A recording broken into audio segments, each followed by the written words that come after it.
पुण्यातील एका अत्यंत नामांकित आणि कोट्यावधींच्या IT कंपनीचा तरुण मालक असलेला सिद्धार्थ आज त्याच्या आयुष्यातील सर्वात मोठ्या यशाच्या शिखरावर होता. नुकतंच त्याच्या कंपनीला एक मोठा आंतरराष्ट्रीय प्रोजेक्ट मिळाला होता. याच यशाबद्दल देवाचे आभार मानण्यासाठी तो आपल्या आलिशान गाडीतून पंढरपूरला विठ्ठलाच्या दर्शनासाठी आला होता. सिद्धार्थच्या सोबत त्याचे 2 अंगरक्षक आणि कंपनीचे काही अधिकारी होते. पंढरपूरच्या मंदिरात त्यांना खास VIP दर्शन मिळणार होते. सिद्धार्थचे वडील माधवराव हे अत्यंत साधे आणि धार्मिक वृत्तीचे गृहस्थ होते. काही दिवसांपूर्वी त्यांनी सिद्धार्थला सांगितले होते की ते एका महिन्यासाठी काही मित्रांसोबत तीर्थयात्रेला जात आहेत. सिद्धार्थने त्यांच्यासाठी विमानाचे तिकीट आणि 5 स्टार हॉटेल बुक करण्याची तयारी दाखवली होती, पण माधवरावांनी हसून नकार दिला होता आणि ते साध्या ST बसने निघून गेले होते.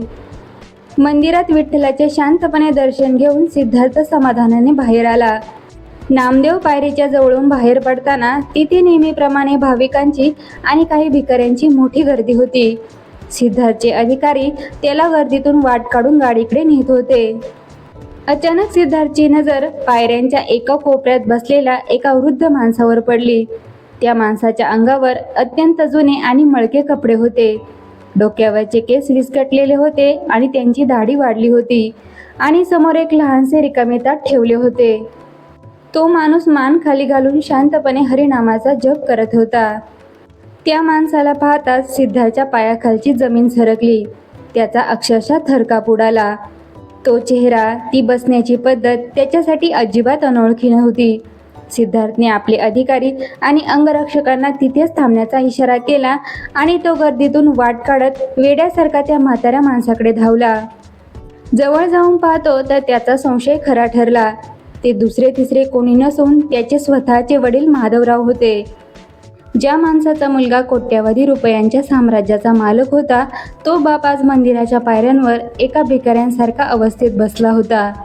तो तिथेच त्या धुळीने माखलेल्या पायरीवर गुडघे टेकून बसला. त्याने थरथरत्या हाताने माधवरावांचा हात पकडला.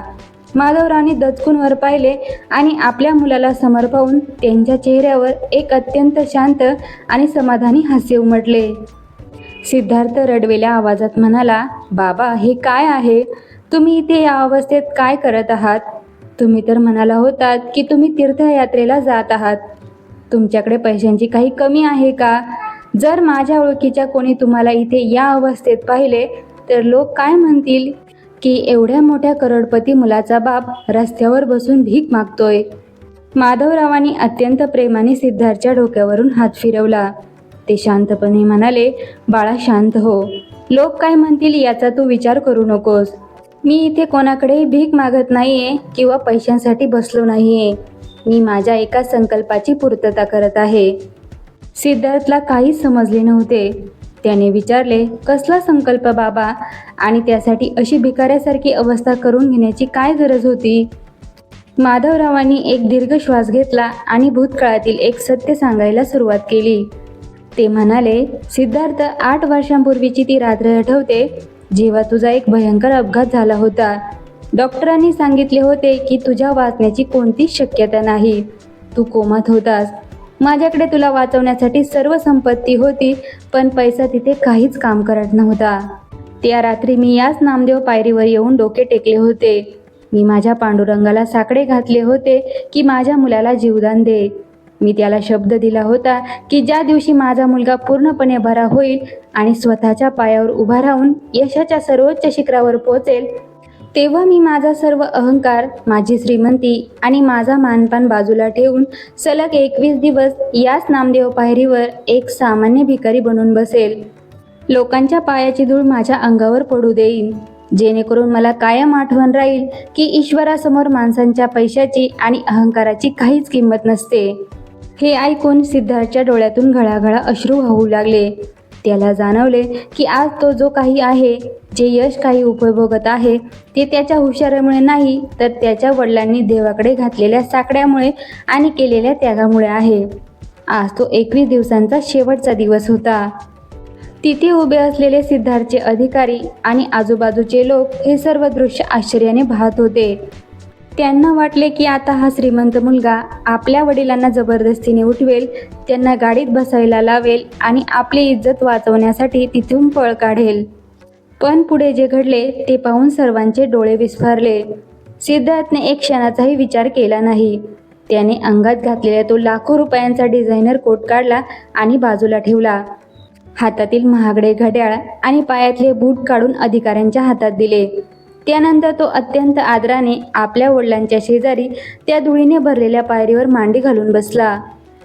त्याने आपल्या अधिकाऱ्यांना स्पष्ट आवाजात सांगितले की तुम्ही लोक इथून जाऊ शकता. आज माझ्या आयुष्यातील सर्वात मोठा दिवस आहे.